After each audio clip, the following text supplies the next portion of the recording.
All right, let's see if this helps at all. There we go. I think we're back. We're so back. There we go. Great. Okay. Let's try running. What were we trying to run down here?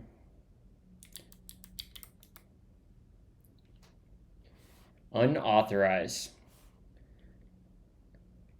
Dir env allow. Let's try that again. Okay. Progress. Seems like that might have authenticated.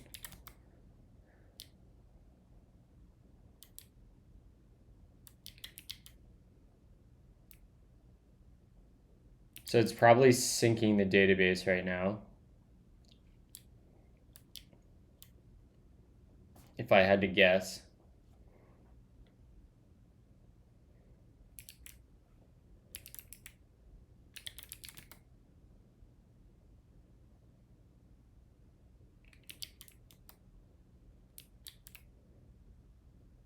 I'm assuming.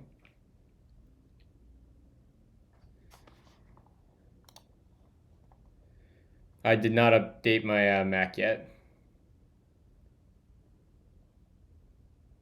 Oh, look.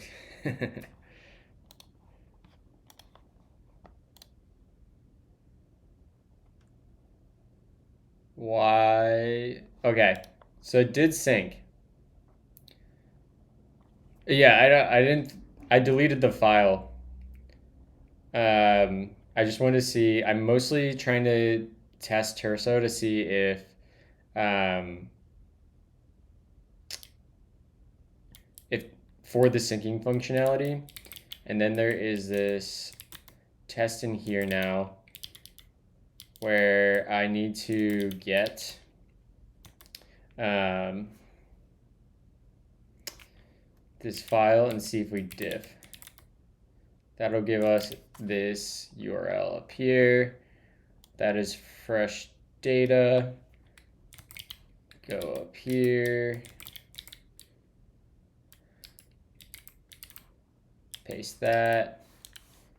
And then theoretically, I think we have this. The thing I want to test is if this counts as a write when data already exists in the database. That's the thing I really want to test.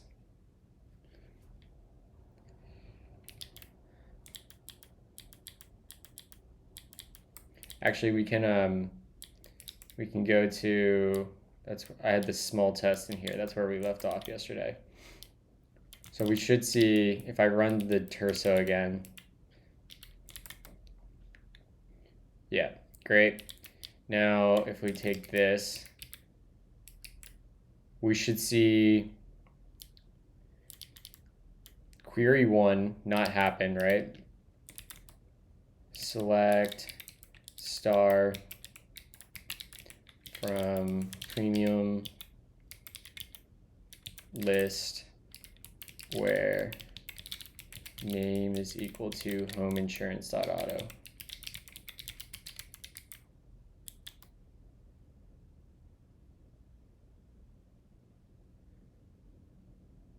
What did I do wrong here?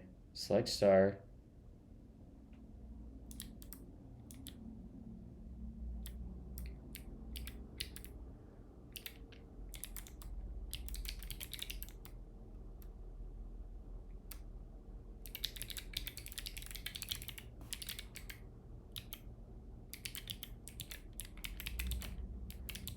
Why? Okay, well, it's there anyways. What a purplish. Let's see. Actually, I want to know why that didn't work. Select star from premium list where name is equal to homeinsurance.auto.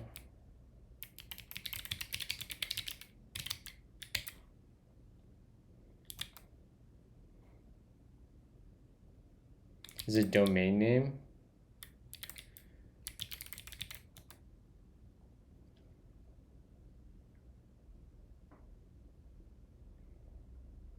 Uno.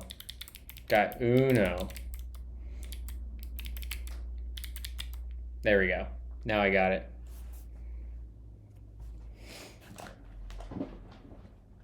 Typing is hard. It's true.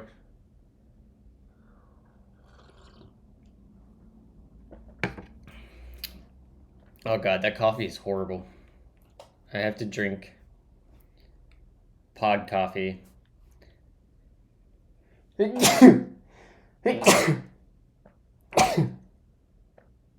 Jesus Christ. Excuse me. All right, let's run bun terso that. All right.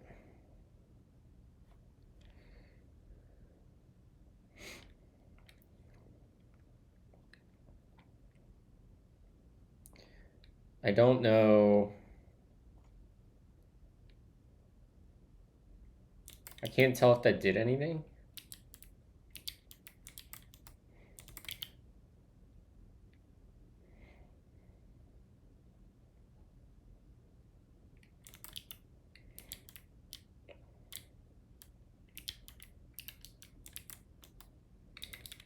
Delete from premium list where domain name equals Dylan is .online.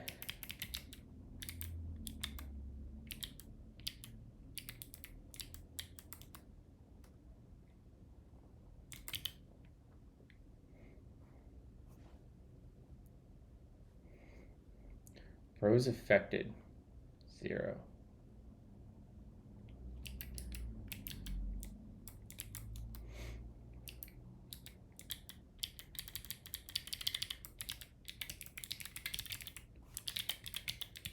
I wish SQLite had a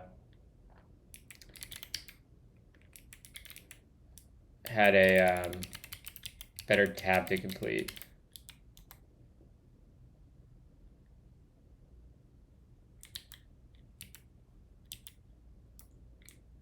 Like, this is so annoying.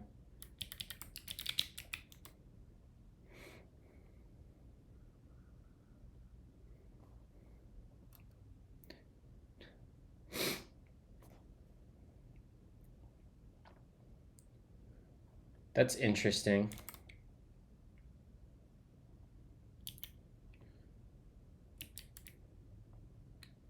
Insert into premium list.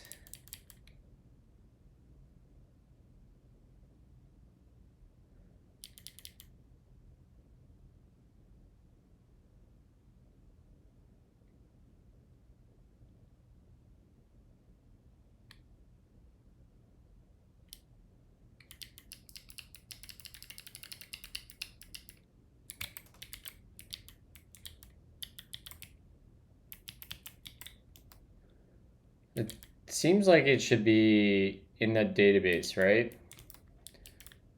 Why is that not writing? What's wrong with my query? Like, we can ignore this one.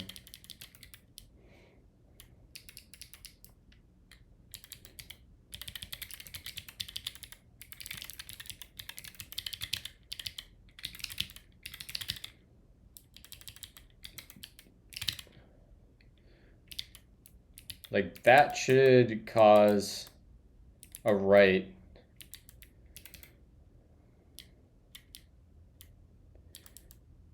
Is this a problem with read your writes, maybe? Like, is that writing over here?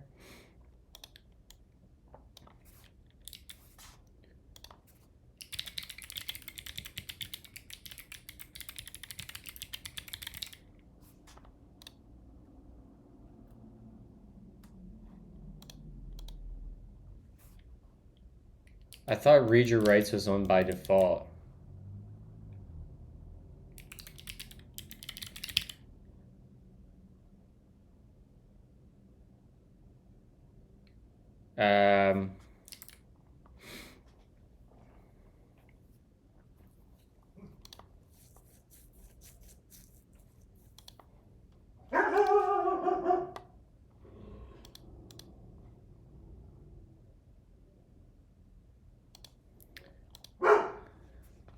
delete.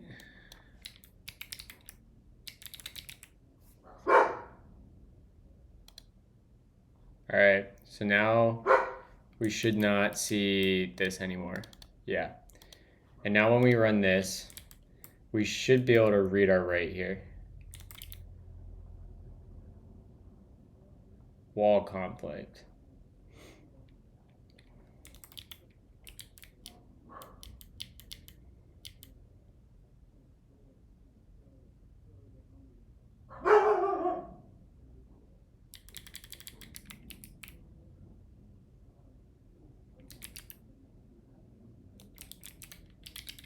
Can you do that?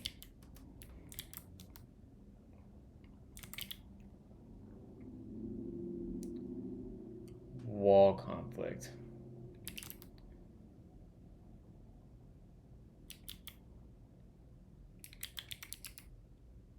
Known premium domains .db -*. Let's try that.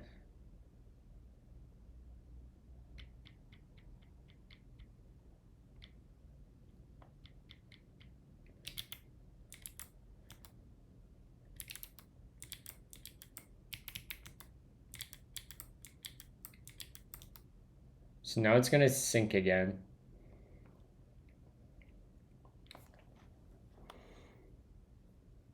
No. My dogs are very barky when Justine goes to work.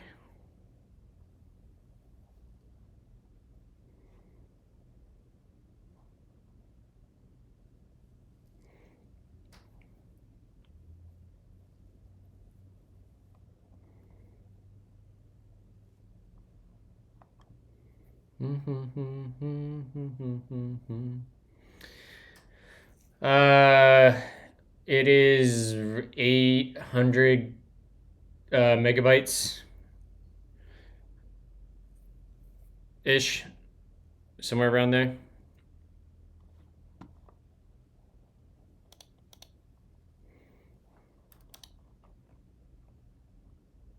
All right, so I should be able to see. We should see that. Yeah, we see it. And now if I with read your writes, I should be able to see the same thing, right? All right, I see it. And let's see, what do I want to do here? I want to go in here and I want to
okay. I can't tell if it's a write, if Terso's counting it as a write when it's already in there. So that's interesting. Because now I don't see.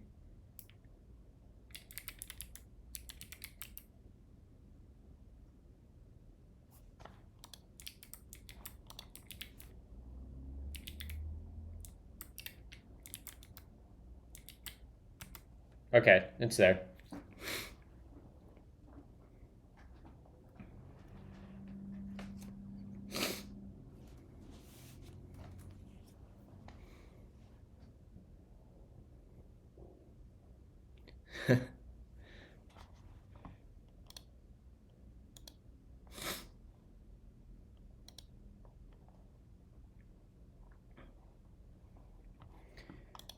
All right. So the thing I want to check now,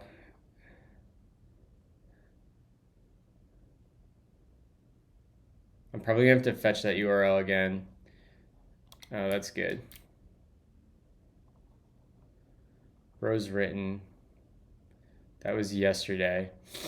So theoretically, we should be able to sync. If I run, I'm gonna need to get that S3 file again. And we come down to here. And in there, paste that in. And now we should be able to do bunch stream to SQLite. And I think theoretically it should only write the changes that it picks up. And if that works, this will work for what I need it. Otherwise, we're just gonna have to write our own sync.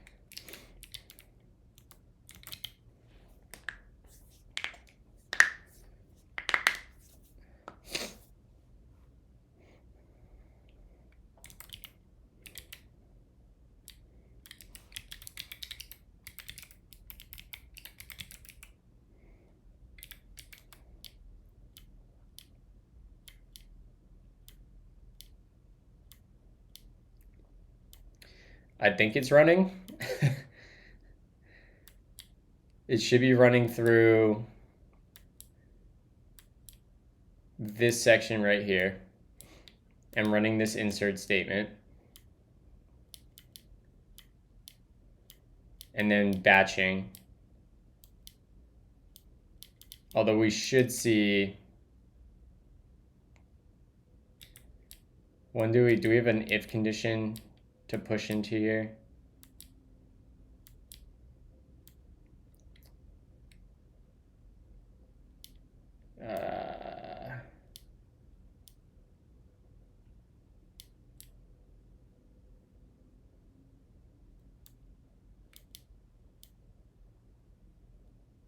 This should be fine.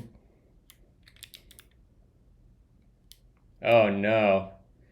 Oh no, chat.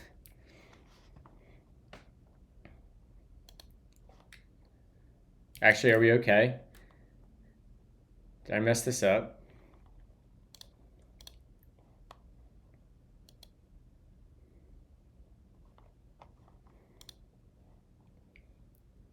No, I didn't.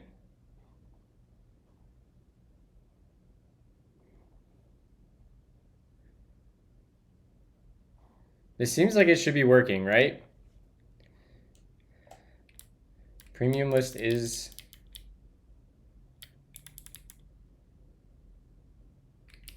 Let's change the name here. Foobar. And we'll do this, and then what's it do with the DB path? Literally nothing.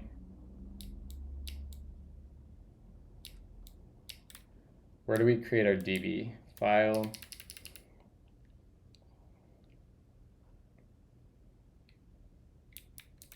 This should be known premiums domain. And let's add extra logging in here. So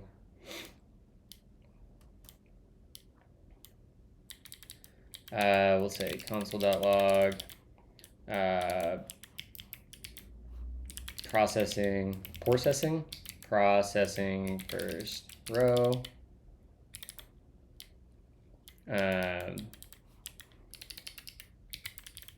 Executing create table if not exists.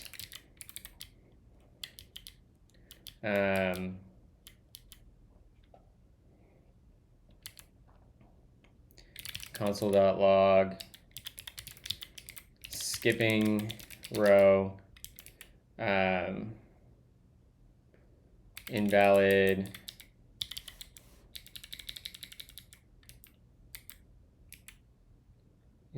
type.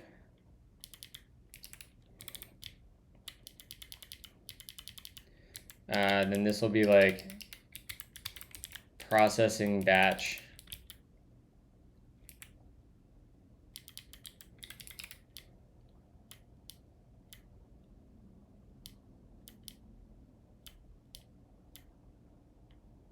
And then this processing CSV.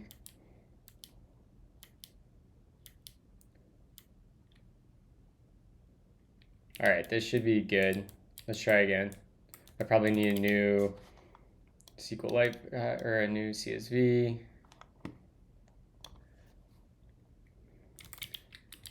And we'll go here, paste that in there. All right, let's try again.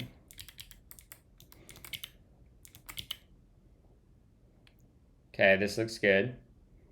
Processing batch.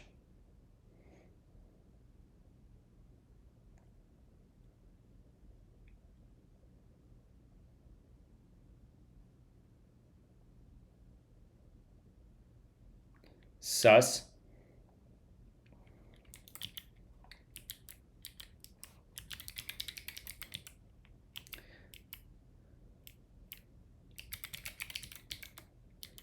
So we're getting stuck on this.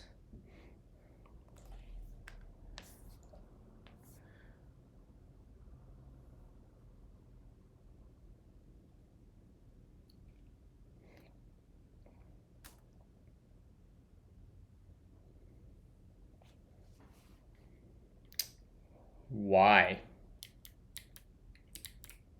Functions describe the world.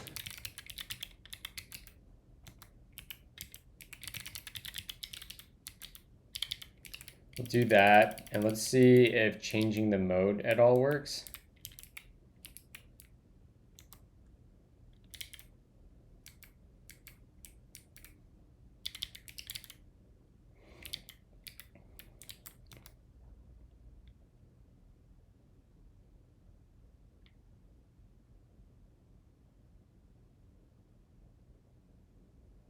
Okay, this all looks good.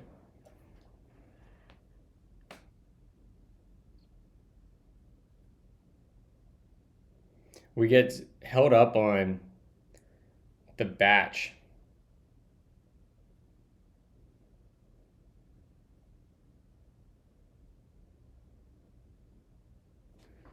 Why?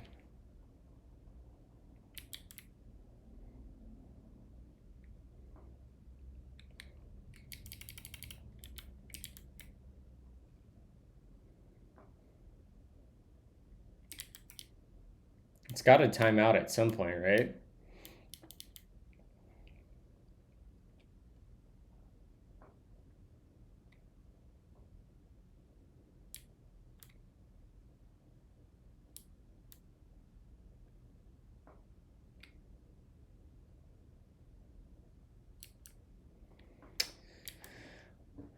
How else can I do this? This is really annoying. We can try doing for const row of row batch const, what is row? Row should be a tuple, right? In statement. We can do like const promises equals this, and we can say const promise equals db dot execute, and this will be squeal insert. Actually, no, this will just be, this will be row. So this is actually like insert.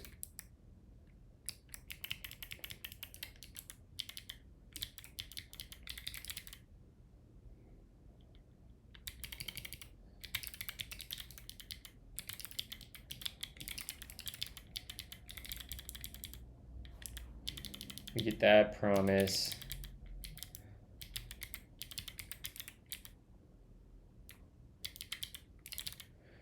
And we can do promises dot push promise. And then after this, we can do await promise dot all promises.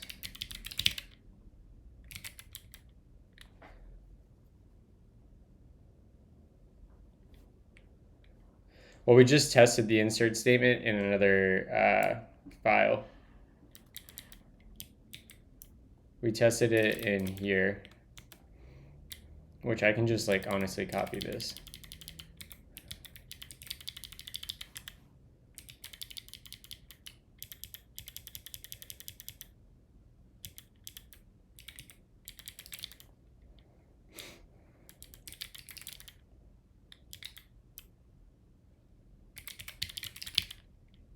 All right.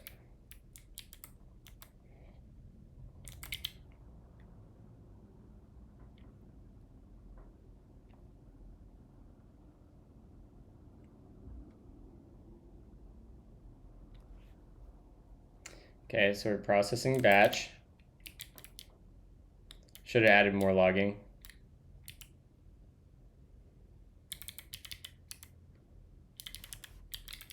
Processing row.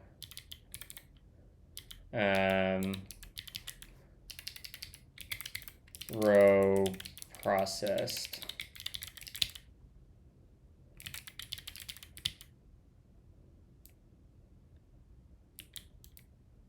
I wonder if this can't be async.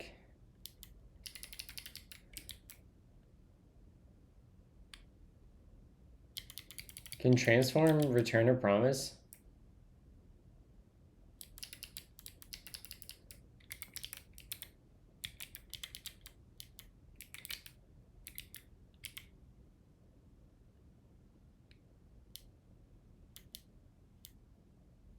Seems like it can. It didn't get mad at me.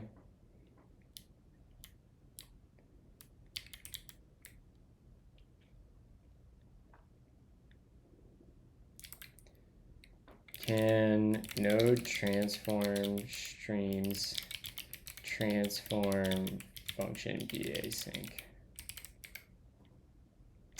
Okay.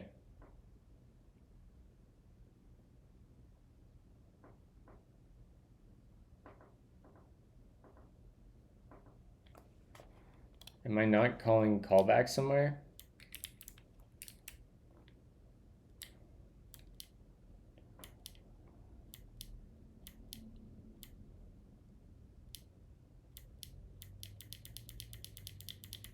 No, it's right there.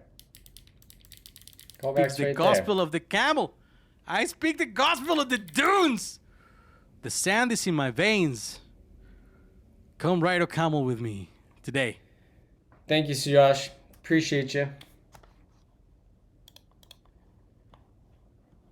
Yo, what? I just got logged out of Twitch.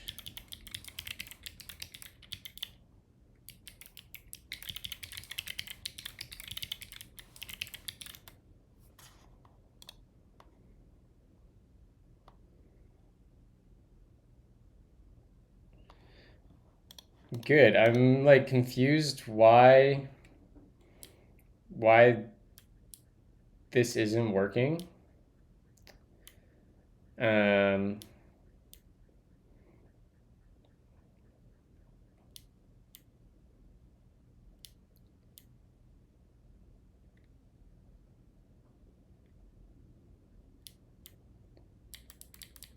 Like this is not working.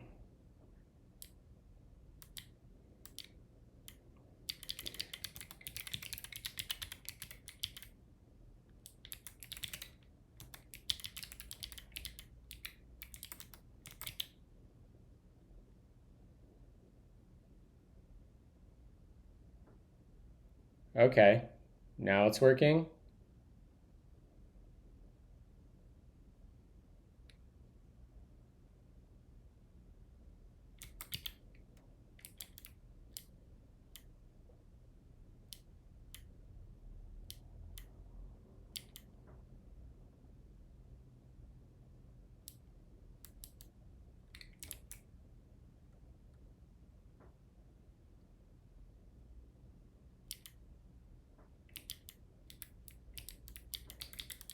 Can we move the concurrency out even further?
This seems really slow.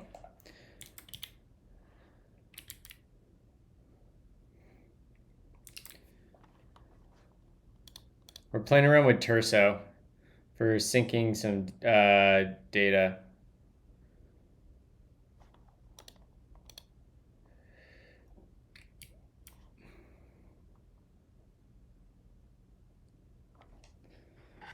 This actually makes your life easier, Anders.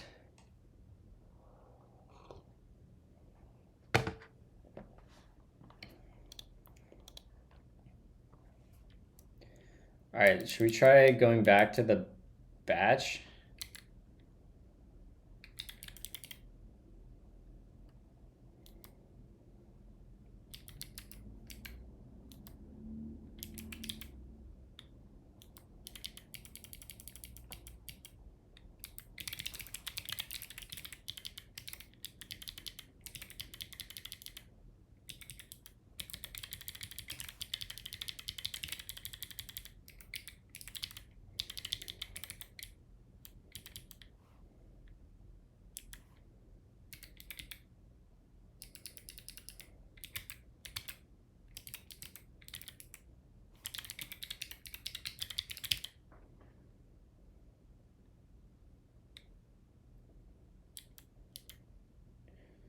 If row batch, we go into here.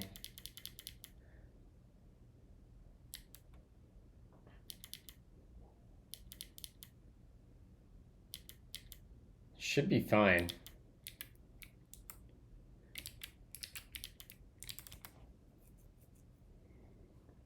We need a new SQLite file or CSV. Grab that. I should just add that to the script, but whatever. Okay, viewing that, paste that in, try again.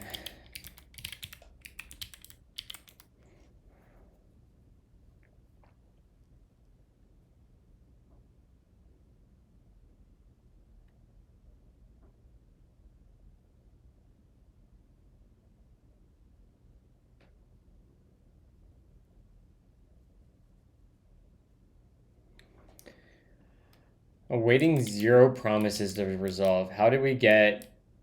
That's not what I would expect.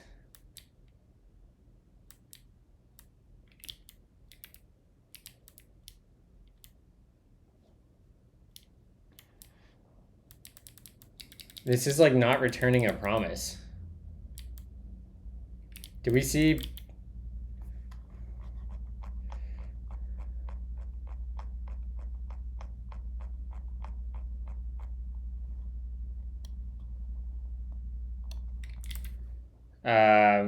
create a batch insert using Terso for this data. Oh my god. Create a batch insert using Terso with this data.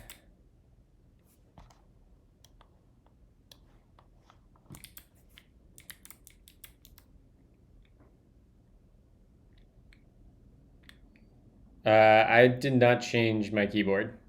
Does it sound better or worse?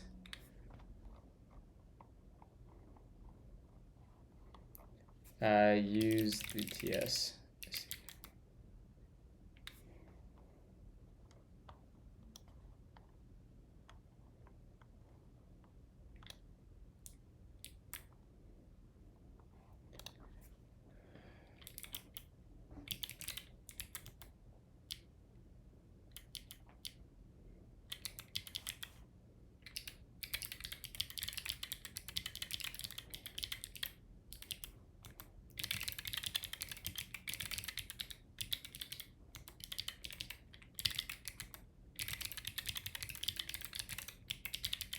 All right, let's try this.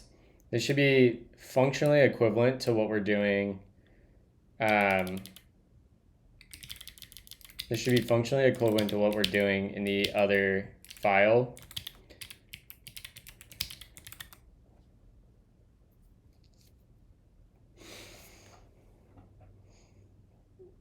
Why? Why? I hate this.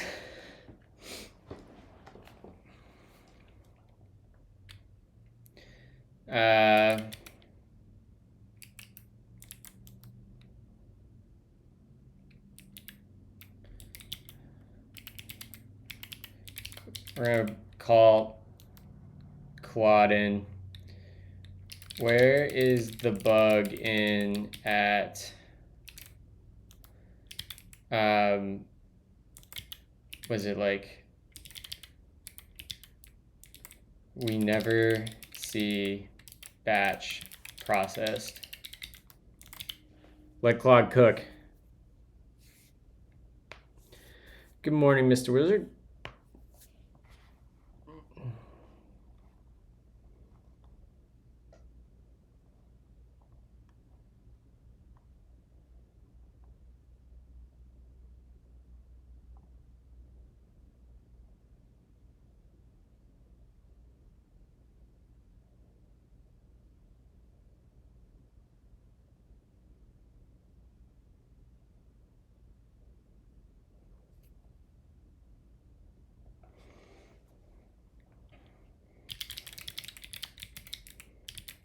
I think that promise still never seems to resolve.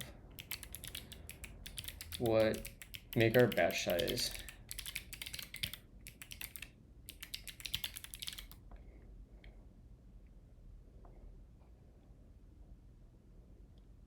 Oh, our batch size is currently 5,000. That could be a problem.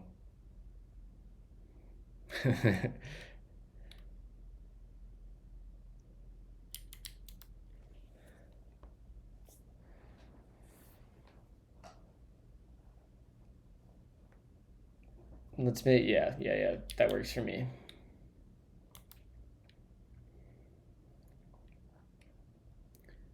I didn't realize the batch, probably was the batch size, to be honest. All right, let's see if that worked. Processing batch of 100 rows. Come on.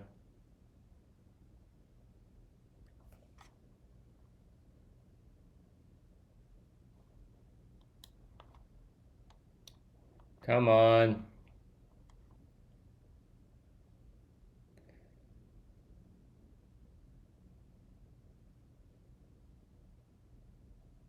Why?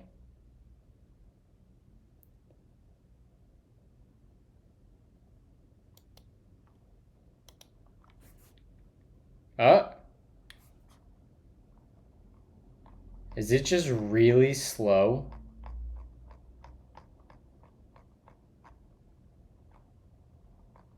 I think it's just really slow.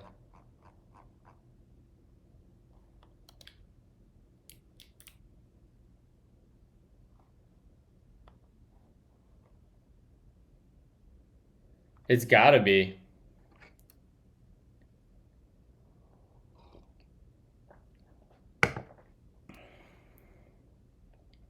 Bro, that's ass.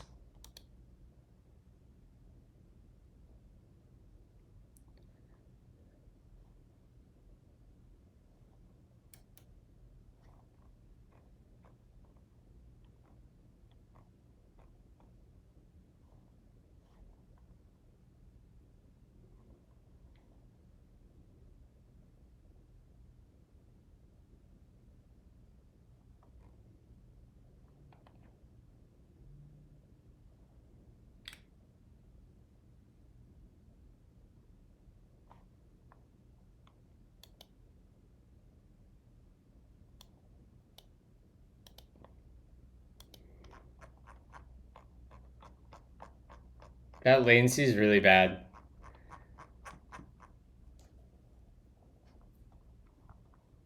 That's got to be it, right?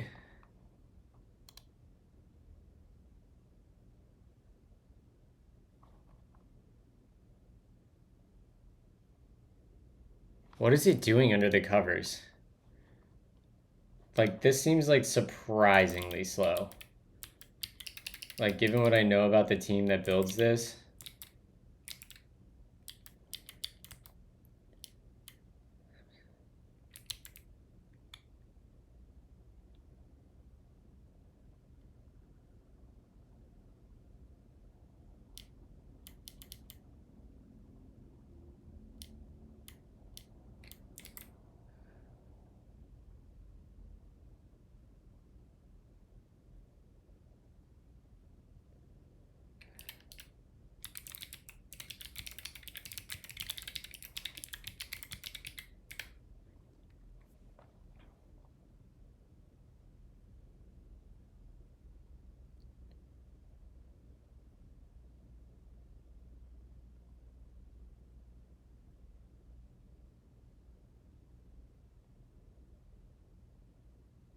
All right, maybe it has something to do with the locking. Let's try a different lock mode. Let's say immediate.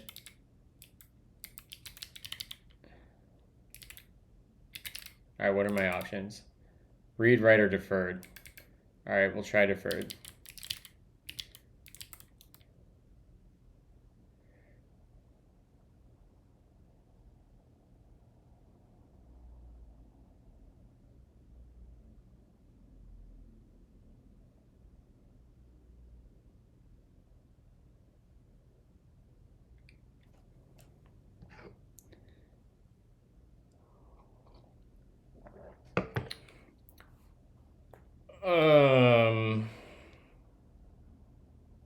I have an index on SQLite explain query plan for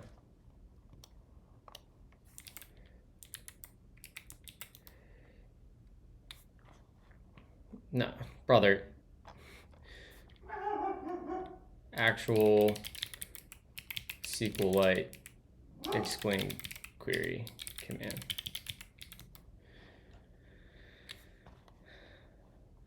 Bro, AI is a bot.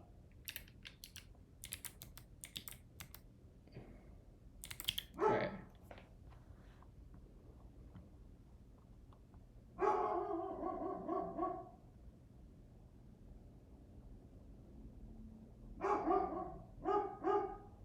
Scan constant row, scalar subquery run, using covering index. I'm gonna have to go have a word with Miss Winnie.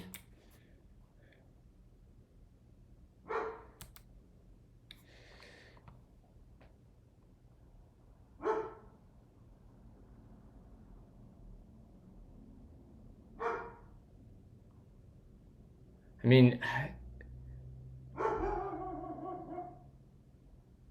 it feels like.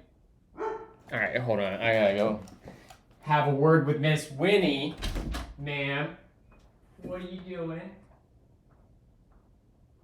What are you doing? Huh? How about you relax? You don't need to be barking. No barks.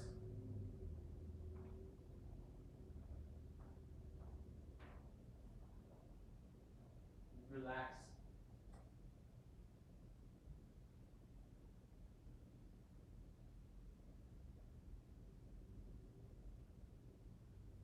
You guys are gonna watch.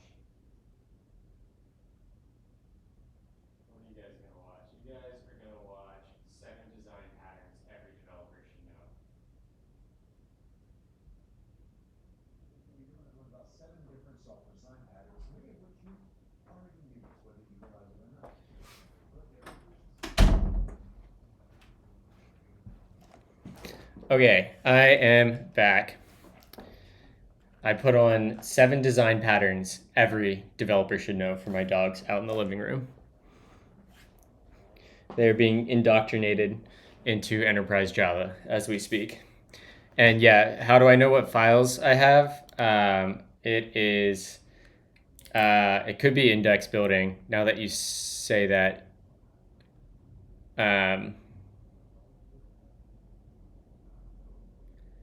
would index building make this slow at scale?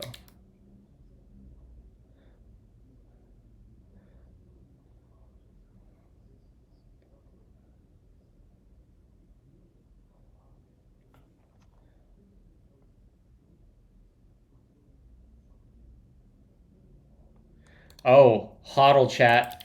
There might be hope. There is a configuration option with libsql. Let's fucking set concurrency to like 100.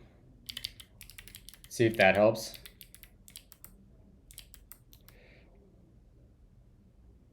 Frick.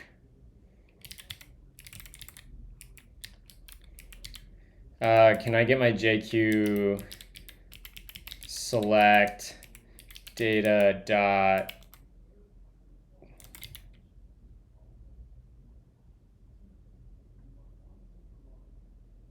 love it when I hit a bun bug.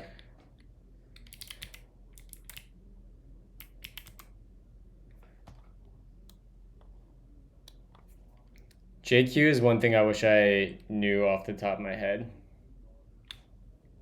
Although I kind of want to switch to new shell and then not think about it.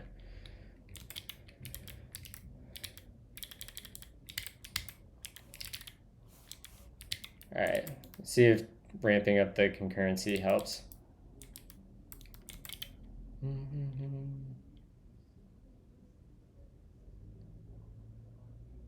Doesn't feel like it.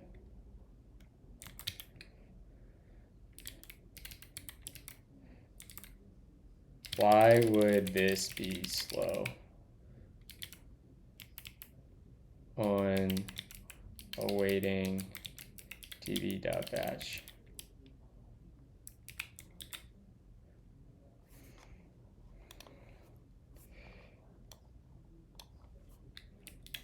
All right, we're putting Claude back in. Is Claude updated to use, what model am I on? Do I have 4.5 right now? I don't. I need to upgrade. Claude, is it update? Oh wow, I was really behind.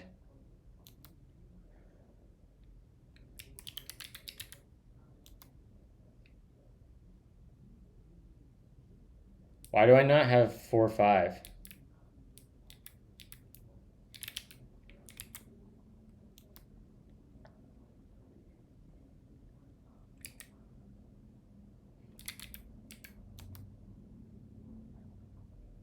Currently running 1.0.56. Which Claude?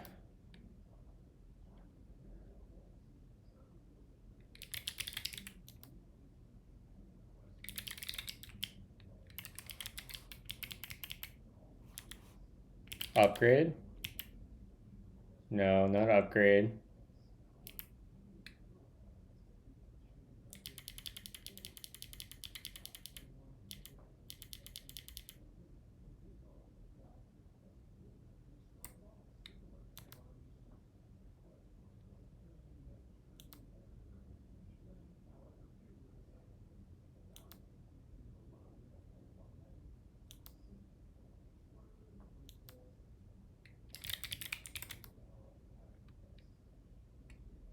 I don't believe you.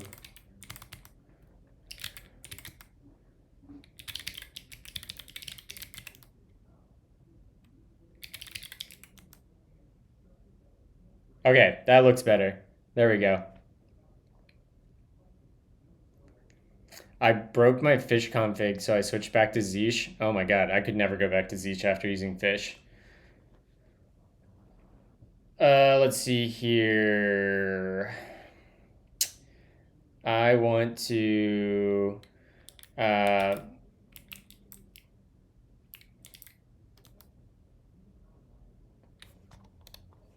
analyze why await db.batch is so damn slow in @stream.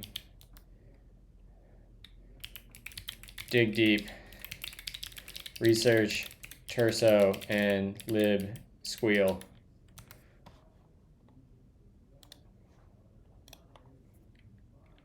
Actually, let's go back. We got to put in the magic word here. Ultra think.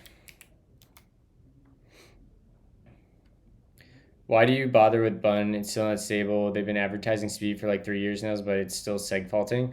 I use Bun mostly for just like one-off scripts and tiny little projects like this. This is nothing real. I'm just testing code right now, and it's just so much more convenient than anything else. I'm not running. I do want to try running domain search with Bun, just out of curiosity at some point.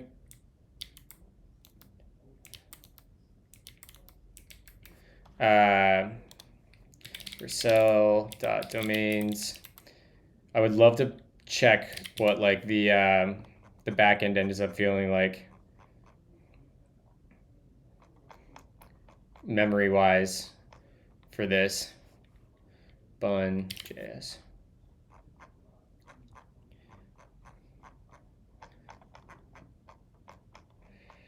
So the what we're working on, chat, for everyone that isn't aware, is these domains can be premium, and this database that we have on the left over here is a list of basically all of our known premium stuff. So what happens behind the scenes as part of the stream processing that loads this data is we check, we batch domains across users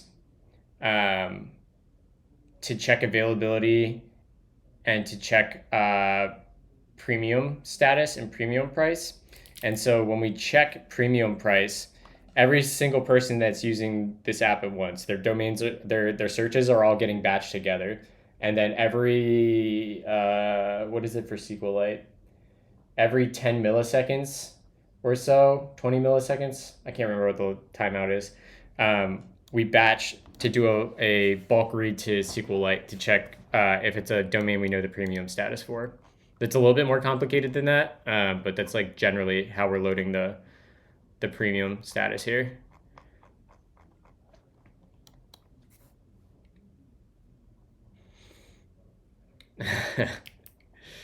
Dude, I want to get the rest of the team on my stream at some point. I think that would be awesome.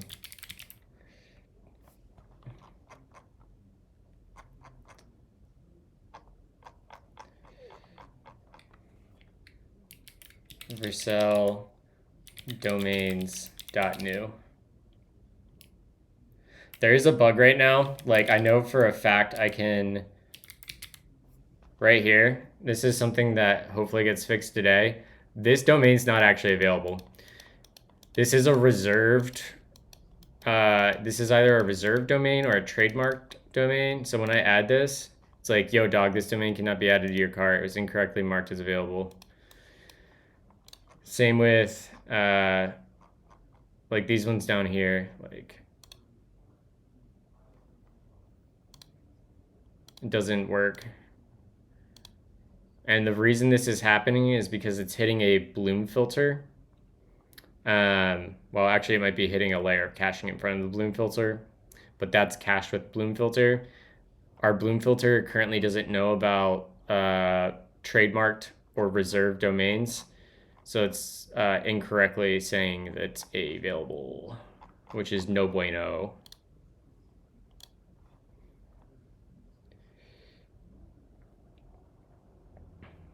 Yeah, honestly, this would have been, building this would have been so much easier in any language other than Node. Like, to make it as fast as it is with Node was such a pain in the ass. Like, I've pulled every trick in the book out. Like, I'm doing resource pooling. Like, I'm so careful about not doing allocations or extra loops anywhere. But we've got the memory super tight now, so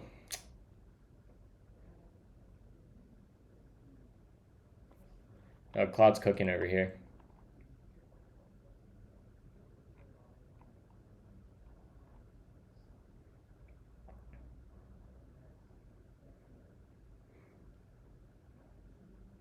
Yo, I would use the I told my boss several times that writing this with a Beam language like Erlang or Elixir would have been easy mode for this.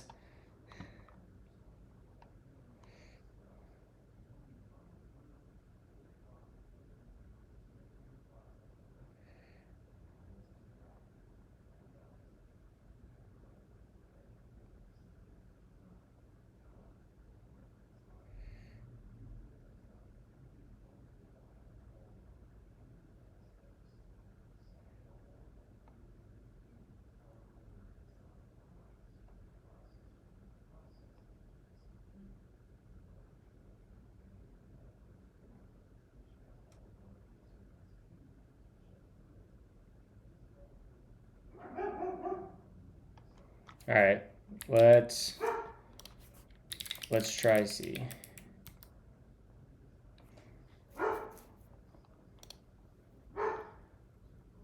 My boss is a big Rust guy, so there could be at some point hope for Rust stuff.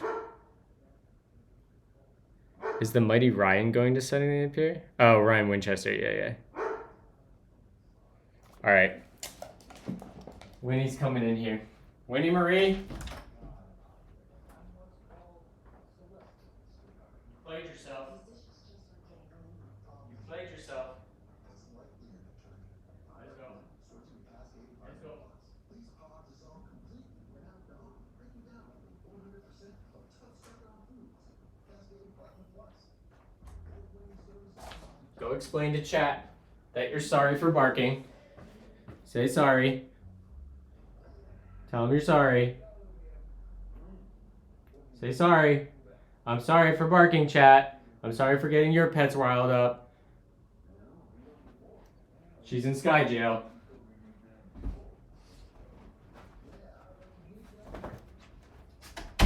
Yeah, you're in Sky Jail. Lay down.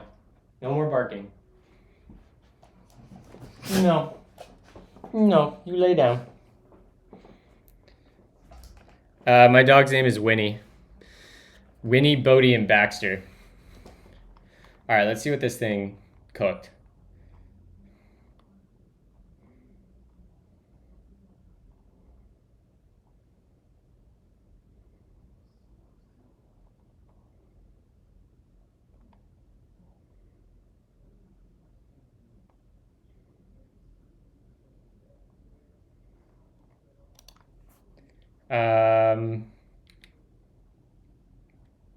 Uncomment the sink. She's on the floor. Oh, I see. Sorry.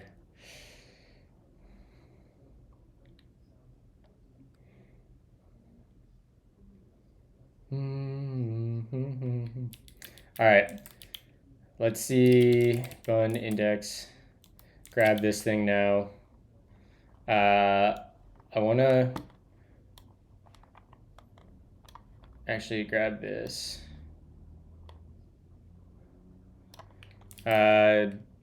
JQ command to get, what is it? Download URL.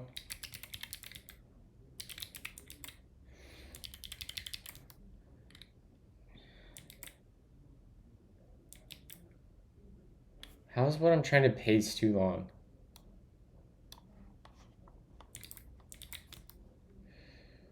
JQ. So we should be able to do bun index into JQ, and then it's, I don't know what -R is.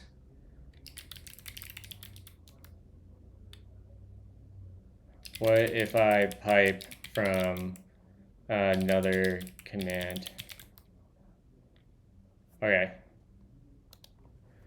So -R, and then it was, what was it? .data.download URL. .data.download URL. Bruh.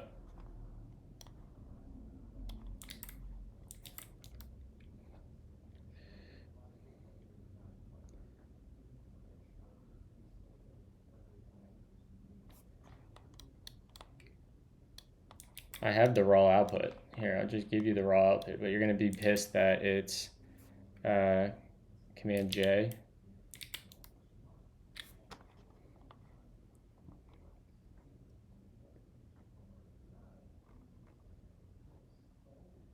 What are you talking about? It's not.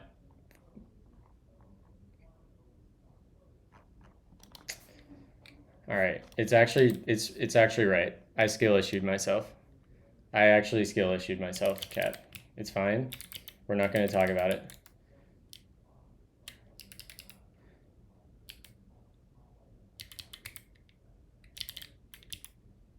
It's fine. Nobody saw it. Okay, what we're going to do is we're just going to do a little JSON, a uson.stringify, and we're going to pretend that this never happened, and we're not going to talk about it. Okay? It's fine.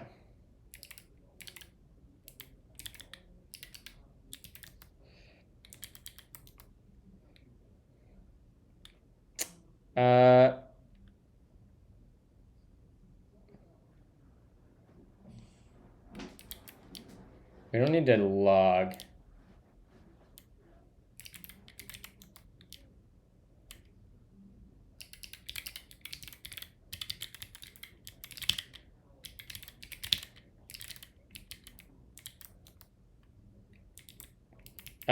Why did that not work?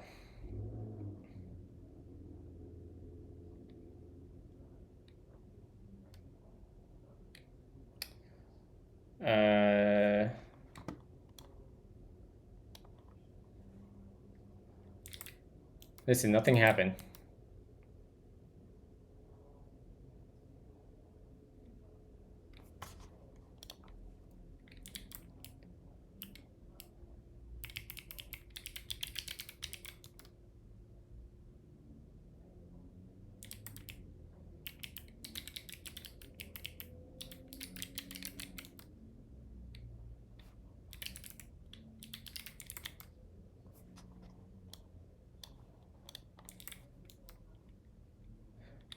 Oh, because I'm not outputting it now. I am so dumb.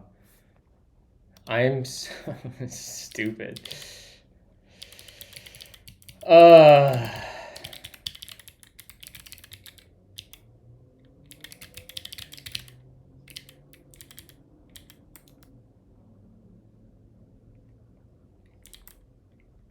It's fine, chat.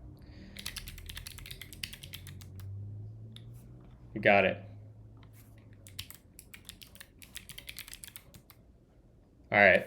Side quest to learn how to use JQ completed.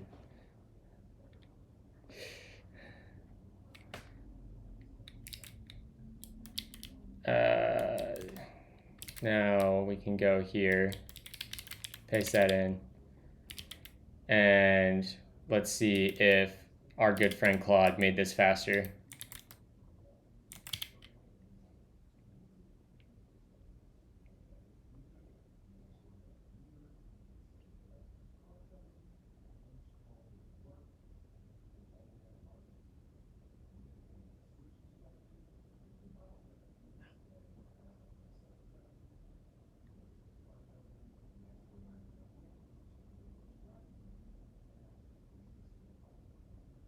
This was a bad idea to log everything.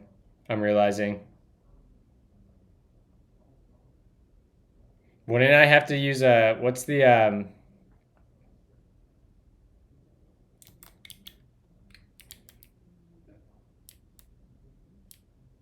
yeah, I should definitely get rid of some of the console logs in here.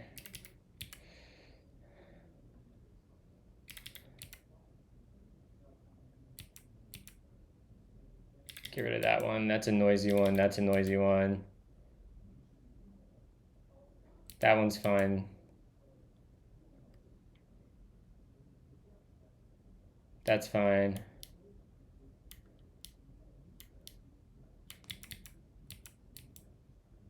All right, I think everything's fine there. Let's kill this. And let me make sure my database SQLite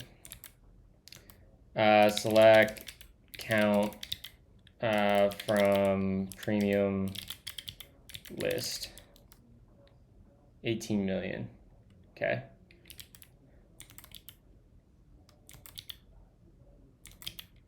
What the hell am I doing?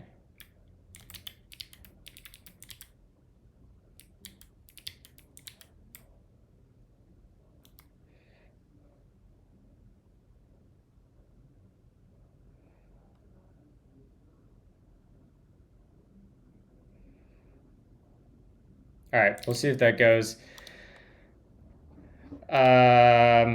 What else do I want to look into? S3 and EBS. Or is it EFS? EFS.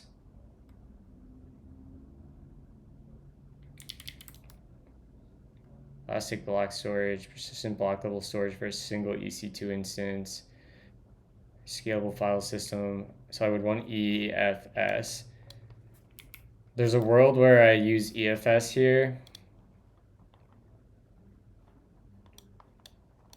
Get out of my face. Oh my god.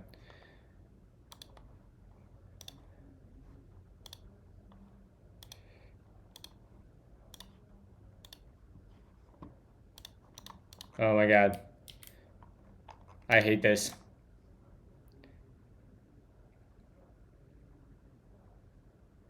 Recruitment schedule, I debrief an hour after I finish giving the air. Oof.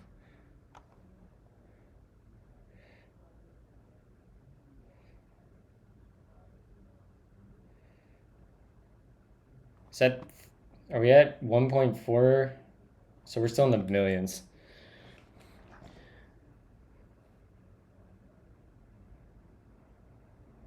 Right? Yeah, we're at 2 million. Okay.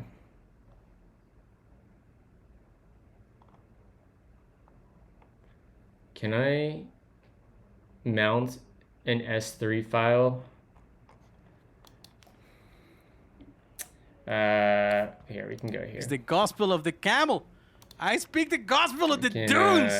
We don't need The you. sand is in my veins. Come ride a camel with me today. Can I mount a S3 file to EFS? It's got to be possible, right? I guess I could just write to EFS rather than writing to S3 too. To schedule one time or continuous replication between S3.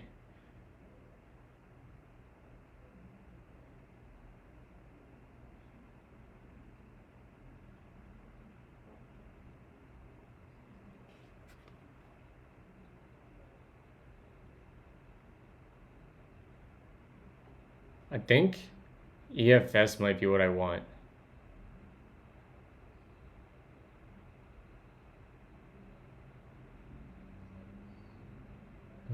Drugs from the 80s. Maybe not. So the problem I'm trying to solve is I get that S3 file that we did from we used for the JQ command earlier. That gives me a updated list of premium domains and their prices daily. Right now I have a S3, I have a SQLite database, this guy, sitting in S3. And right now it's not being synced, but I need to sync it. So that's why I was exploring playing with Terso, is if I could use Terso for that sync, but I just don't think it's there at this point. So the other option is like maybe EFS.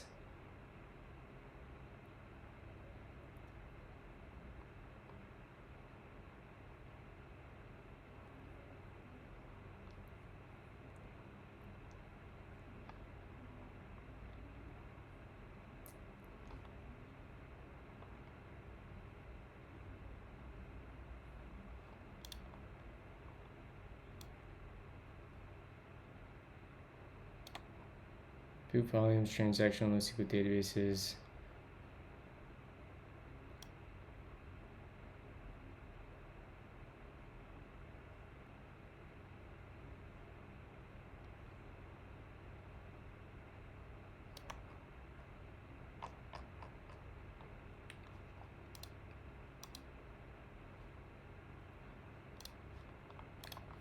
If I have a SQLite database that needs data synced to it from an external source daily. I have a service which reads from this database at a high throughput rate, but does no writes, but performs no writes. What is my best option for updating that SQLite DB?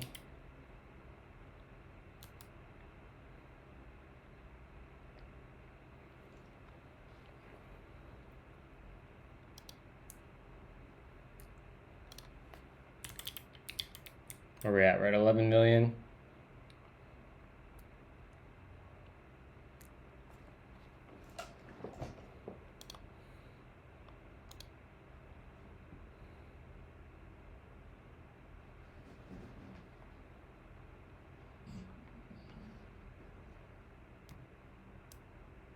That's actually smart.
Yeah, it's looking at an inode.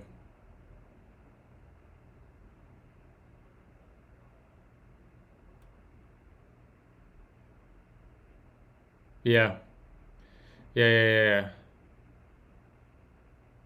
This can work.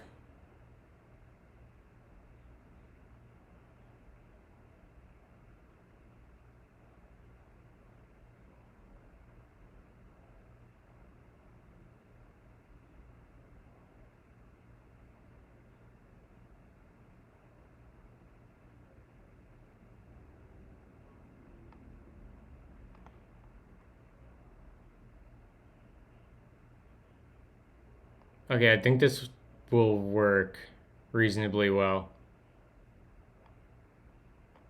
I just have to figure out how to set up EFS with Terraform,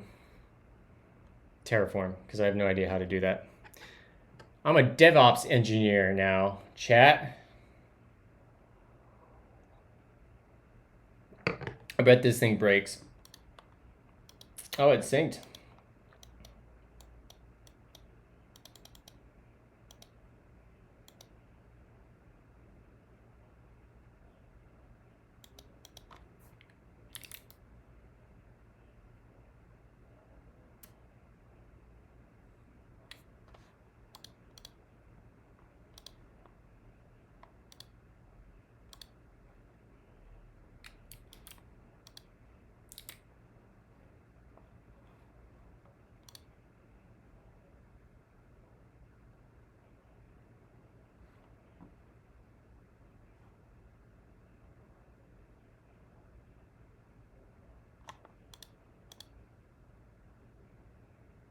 Hmm.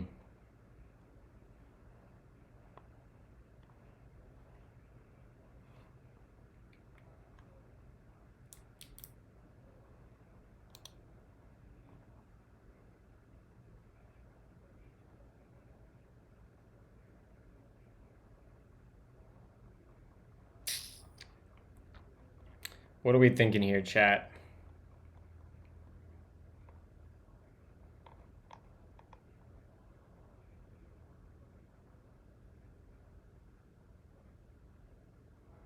It's convenient because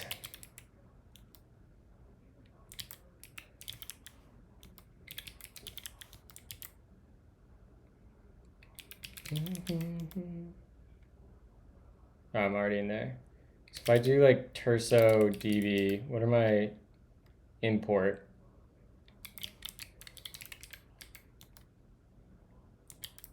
It would be this. Maybe this one.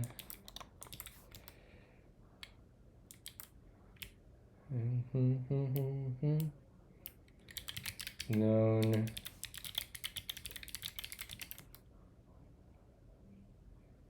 terso auth. Who am I?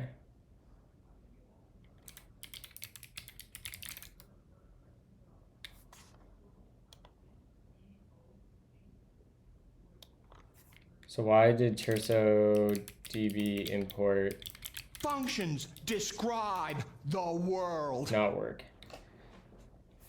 Do I need the URL?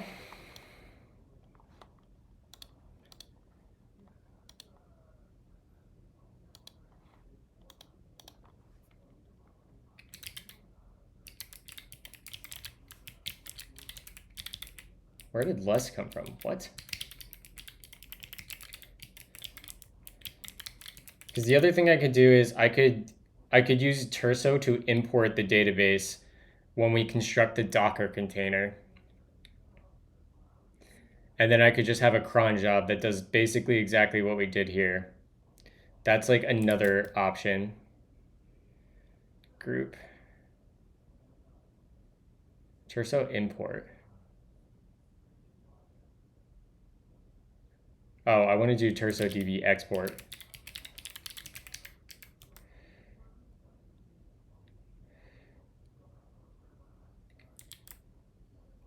Known premium domains. How long does this take to do? Because if I can do this in the Docker container, this also makes my life a lot easier here.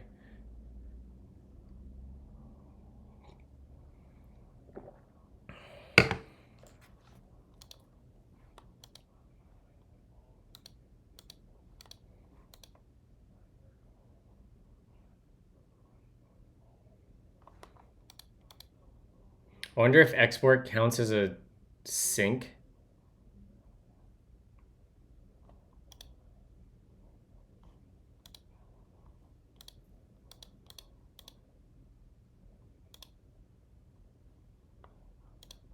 I just want to get to the, how do I get to the logs? Docs.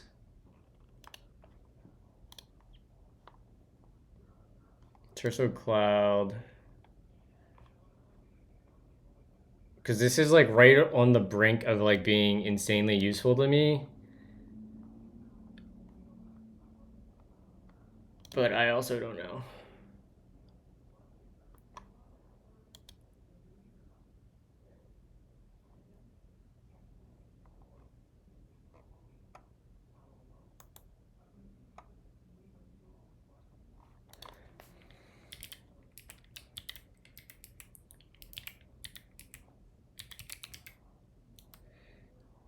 $817 megs. Took a minute and 30 seconds.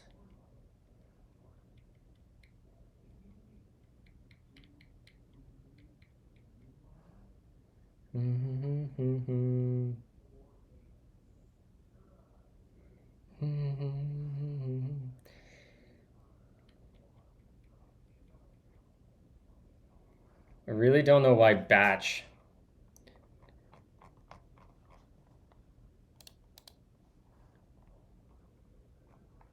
I wonder if there is all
right, I have an idea here. I want to do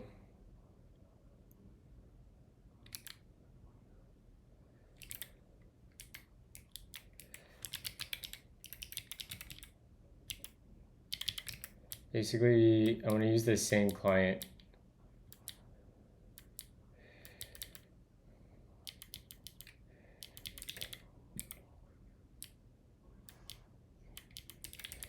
Theoretically, we should be able to do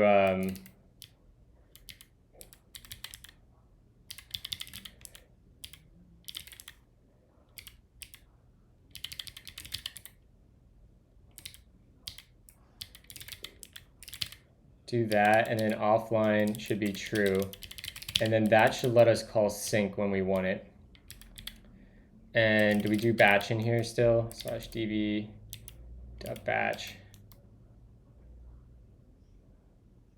I think this might be what we want.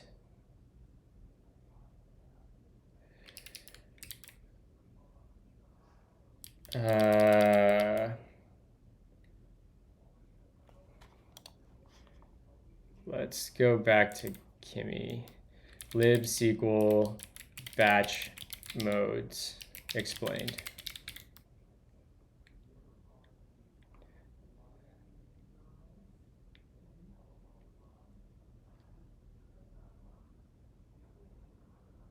Okay, yeah, that's fine.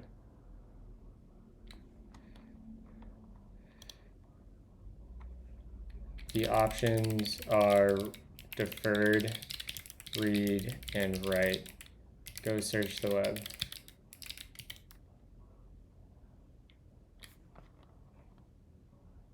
I don't think this actually just did a tool call. Oh, AI, dude.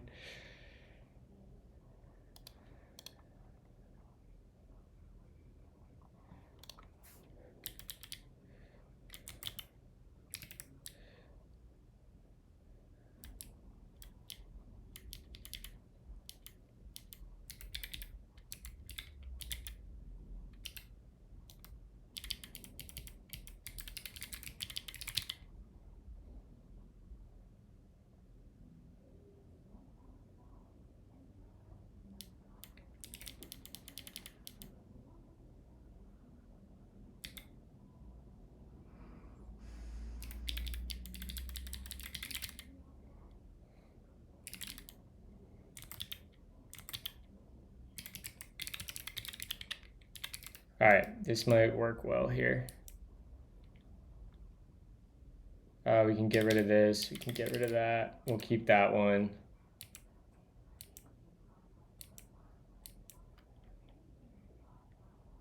All right. Let's see how this works. We need to get our next link.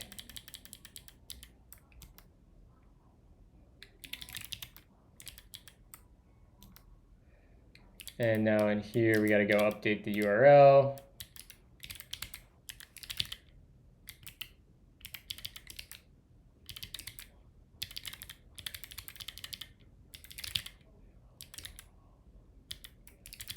I think that's right.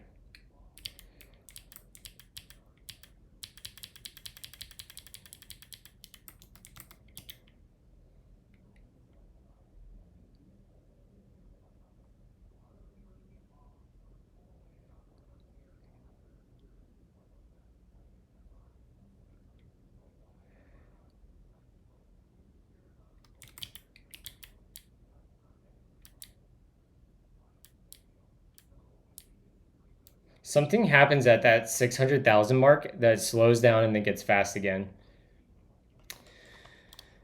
It's interesting.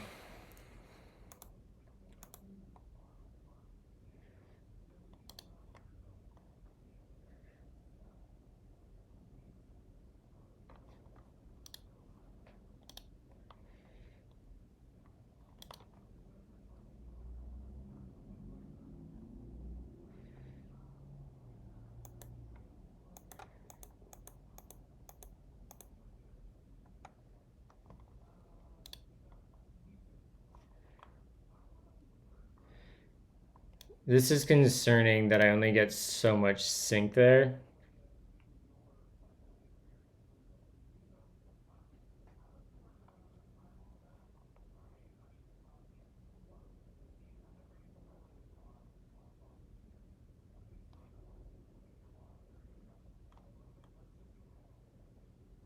It's good that we only have 7 writes though.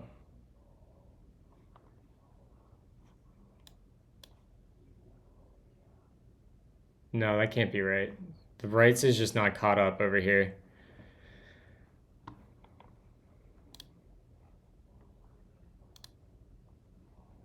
I'm bullish on Tersa, but it's definitely not there yet. I think they're in the middle of a rewrite anyways, but like, where's their blog? Changelog.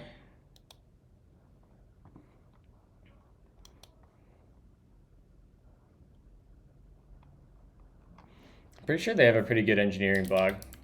Tersa blog. Yeah. Yeah, introducing Limbo, a complete rewrite of SQLite and Rust.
Interesting.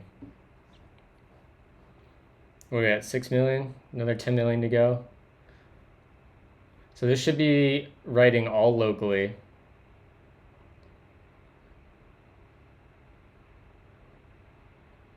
This should be writing all locally. So I think the plan is I have a batch job, which basically does exactly what this script does.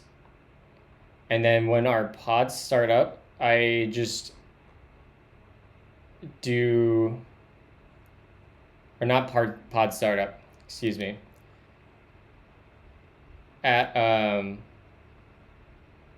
either a Docker build time, I import from Terso, which is probably the easiest, pending like this data sync stuff.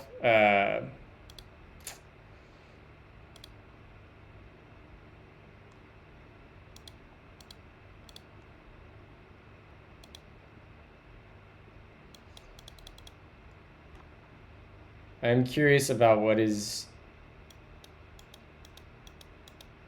if exports use sync, that will be problematic because I'll have to export on every deployment, which would run this up in like run that up in like less than an hour. Like we deploy so often. And if that's not the option, then this is what we're gonna have to do. We'll probably use EFS.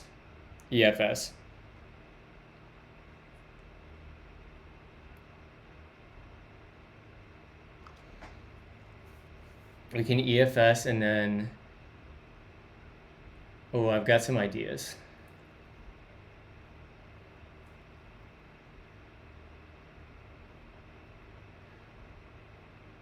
I've got ideas, chat.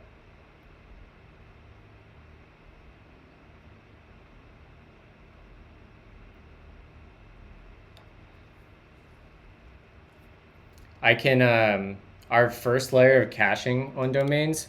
So the data flow here is basically like, I don't know, it checks a in-memory in the browser least recently used cache if it has the domain. And in fact, we classify domains as like, let me see if I can get, let me look in here. I want to look at WebSockets. We get this socket and we get these messages. So like if I type Dylan, we should see data coming across this socket. Oh, right, I have that filtered. So we'll see things like, you'll get this response right here. You see that's like tag terminal, domain name, availability checked at, and availability. Let me see if I can find a premium domain in this list. Dylan.software. So let's look for software.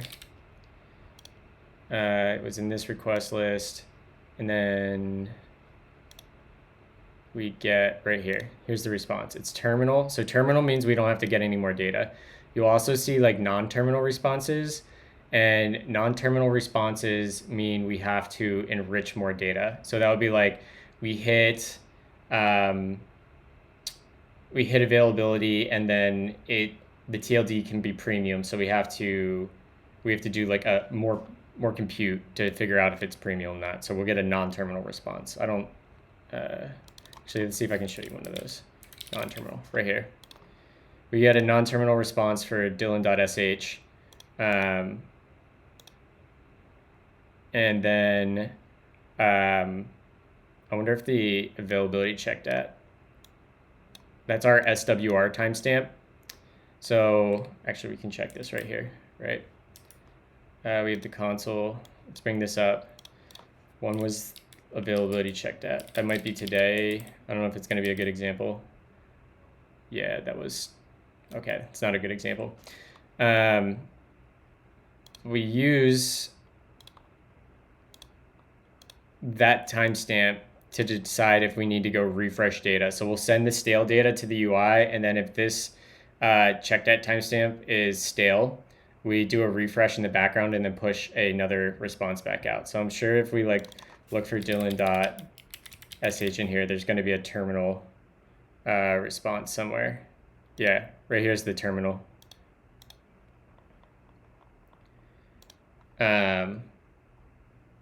So checks the in-memory cache, it goes through, it hits the server. When it hits the server for every single domain in a batch, it checks a in-memory LRU cache that is like pretty tiny.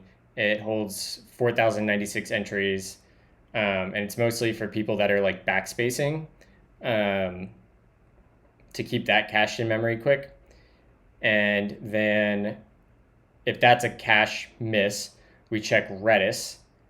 If Redis is a cache miss, we hit a Bloom filter that has basically every known registered domain in it based on the IANA root zone database. This is the root DNS zones for every TLD, which functionally acts as a list of every registered domain for these TLDs. The exceptions are trademarked domains that are like reserved or trademarked, which is why you saw earlier for Puerto Rico, we have this bug where, hold on, let me find one of these TLDs. Like this isn't going to be available. We're going to get this. It's because it's trademarked, and Puerto Rico.ceo isn't in the root database for CEO because it's reserved. So basically every domain service calls IANA root zone thing under the, yeah, so we hit a Bloom filter, which if you're unfamiliar with the Bloom filter, Sam Rose has the best write-up on Bloom filters. Make sure I don't have a meeting right now. Yeah, I'm good. So Sam Rose, a Bloom filter is like a really optimized hash map that can hold millions and millions and millions and millions and millions of entries and use like no memory. The gist is that a Bloom filter won't hold full data. A Bloom filter answers the question. It's basically answering set membership. This thing is still syncing to Terso. That's crazy. It will answer the question, is this item in the set, with a probabilistic answer. So there is like some degree that you can get a false positive, like 0.0001%. The Bloom filter could say, yes, this domain is available. And then it will tell you with 100% certainty if an item is not in the Bloom filter. So in our case is that we basically have 01 on if a domain is unavailable, with the exception of those like trademarked and reserved, but we're working on fixing that. So for the root zone Bloom filter, we actually, our partner is hosting the infrastructure for that. So we're just going over an API for that, but we have separate Bloom filters for some of our premium data that doesn't fall into this SQLite database. And for those Bloom filters, we are using, I think we're just using Bloom filters npm. It's whichever one has like all the probabilistic data structures in it. Yeah, this is what we're using. So I tested using basically these different, we're actually using the partition Bloom filter. And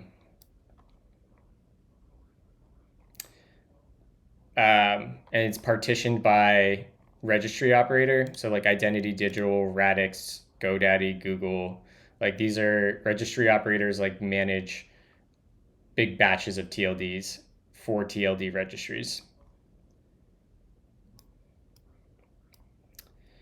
But yeah, just our local Bloom filters are just on disk with this library. And then the root zone one, our partner at name.com actually took on hosting the infrastructure for that.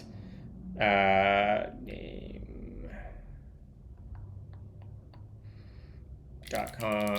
core API, which is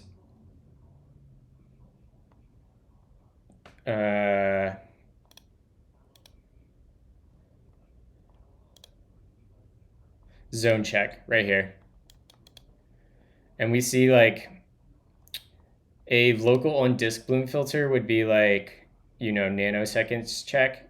This we get back in like I don't know, like probably our P99 is like 200 milliseconds. Like it's pretty fast, but the thing with the architecture of our search is that your searches are grouped with everyone else's searches currently using the app. So you get batched together, with everyone else using the app right now. So as I'm searching on the back end, everyone else that's searching right now, my searches are getting batched in with theirs together. And then we send off in batches of like 250 to 500 domains to that Bloom filter. And then depending on some logic, we do our premium check against SQLite and our Bloom filters. And then there are certain cases where we have to do like an actual live availability check against this API right here. This API basically goes through, we hit name, and then name fans out to like the actual registry operators to get like live pricing, live availability. And this endpoint is very sensitive to load. Not inherently because like scaling it isn't hard. It's the upstream latency to like all the individual registry operators over like very old like 1990s tech. So we try to avoid hitting this at all costs, which is why we have so many layers of caching, and we batch people's requests together to reduce the load to like those kind of upstream registry operators. But that's kind of how it works under the covers.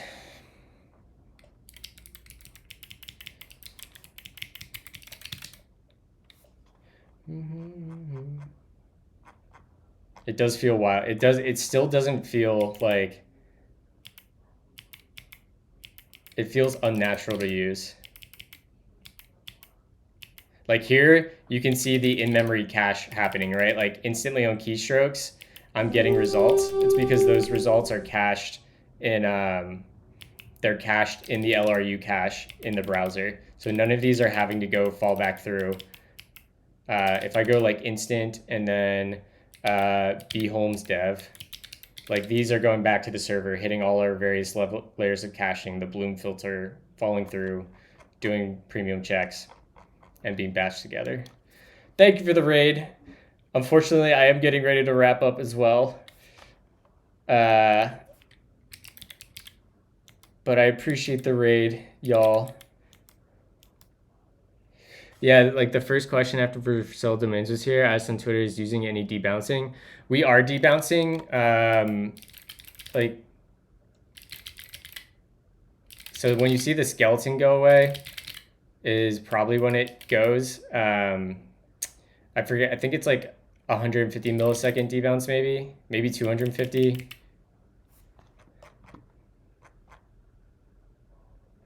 Like you saw there that some of these came back as available. That was stale data. I don't see it happening now, but those did stale while revalidate in the background. Functions describe the world. I shouted out your domain search yesterday to a large class because your search. Are you a teacher or a professor or instructor, Cowboy?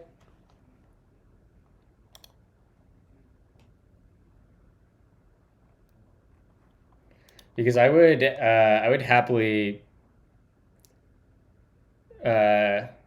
just in 300-person training for LM. Oh, gotcha. I was gonna say I would happily chat, especially for like a course or something or students. Like I would happily hop on a call and talk.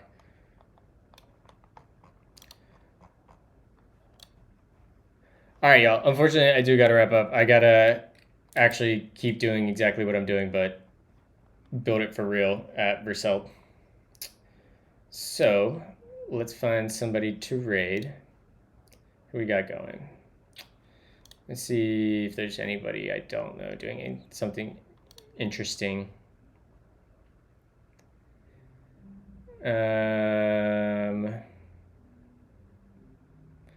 Maybe we do props.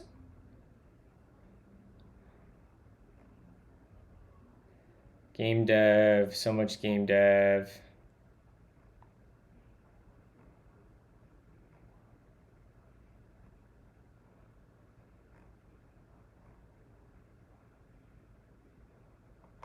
All right, we'll just do props. Whoops.